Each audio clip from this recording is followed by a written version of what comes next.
Jesus was watching her from wherever he was. Not from heaven, from this earth.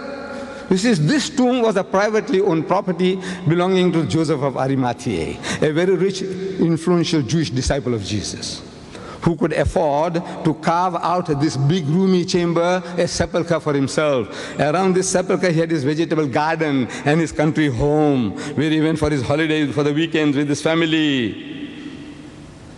It's not out in the bundu that he was planting wheat and corn for other people's sheep and goats to graze upon. He must have his gardener's quarters, people to look after his garden. This is all the scene. And Jesus is there. He sees this woman. He knows who she is. So he comes up to her from behind. And he finds her weeping. So he said, "Woman, woman, why weepest thou? Whom seekest thou?" Doesn't he know? Doesn't he know? Of course he knows. Then why does he ask such a silly question? No, it's not a silly question. Actually, he's pulling her leg, metaphorically. Not physically, metaphorically. He's pulling her leg. Says, "Woman, why weepest thou? Whom seekest thou?" She, I'm reading your Bible. She, supposing him to be the gardener. I'm asking, why does she suppose he's a gardener? Do resurrected bodies look like gardeners? Huh? That we all, when we are resurrected at the end of time, everybody wakes up as a gardener.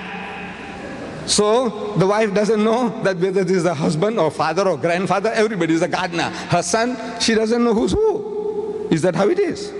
No, the resurrected bodies will be yourself. Everybody will be able to recognize you. It will be the real you. So why does she suppose he's a gardener? I said, because he's disguised as a gardener. Why is he disguised as a gardener? What for? I say, because he's afraid of the Jews. Why is he afraid of the Jews? I say, because he didn't die and he didn't conquer death. Had he died, and if he had conquered death, there's no need to be afraid anymore. Because the resurrected bodies can't die twice. You ask me, who says that? I said, your Bible. Paul says, it is ordained unto all men once to die, and after that the judgment. You can't die twice. So if he had conquered death, no need to be afraid, because nobody can kill him anymore. But he had escaped death by the skin of his teeth.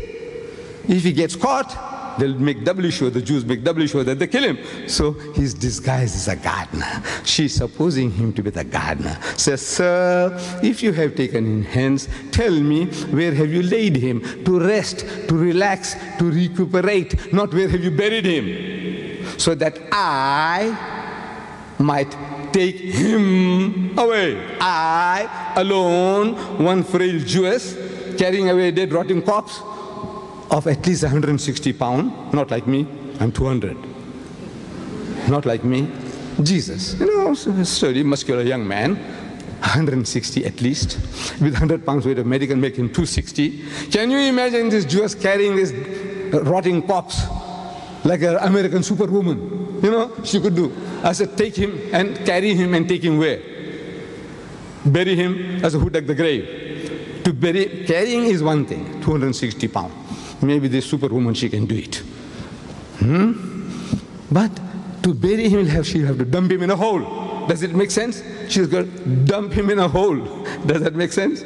No. She's talking about that I alone might take him away for treatment, to look after him. Come on.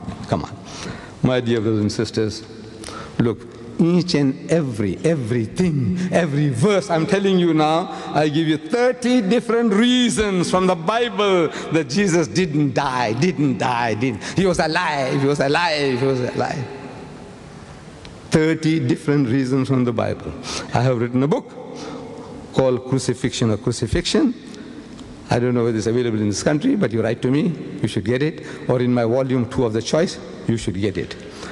I can see the enthusiasm among my Christian brethren. I would rather give them the chance to ask questions. And there are 2 mics available. There's one on this end and on this other end. I want people to queue up, and then we will ask one at a time, one to the right, one to the left, one to the right, one to the left. But give our Christian brothers a preference, that's all. You Muslims also have a right to ask questions, but give our Christian brethren a preference to ask questions first. message here. Thank you.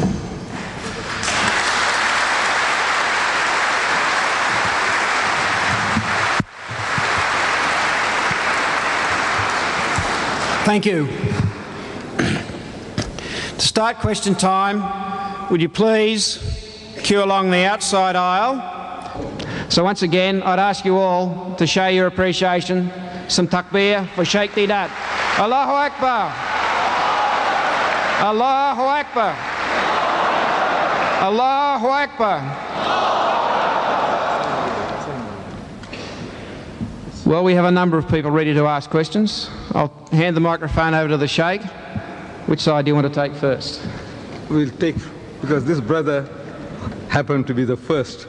I admire him. I should congratulate him. You were the first man to get up for asking questions. You have the first chance, my brother. Right, sir, that question I'm going to ask you from the Quran, and I will read it in Arabic. So please, for this English spoken, it's very hard to translate it for me. If anybody, he can translate it, all by me, after my reading, go ahead. My brother, I make it easy for you. I make it easy for you. I gave you the Quran already. No, you own the Quran already. Open that Quran and read it in Arabic and read it, the translation. Look, I gave it to you already.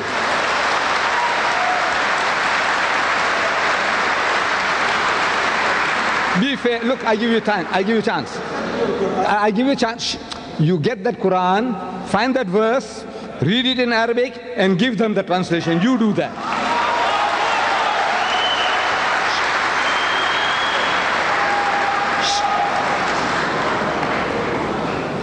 Yes, my brother. Mr. Deedat, as you know, I am a Christian, and I'm fascinated by the work you are doing. Let me start from the beginning, Mr. Deedat. In your Africanus Quran, the one written and printed and revised recently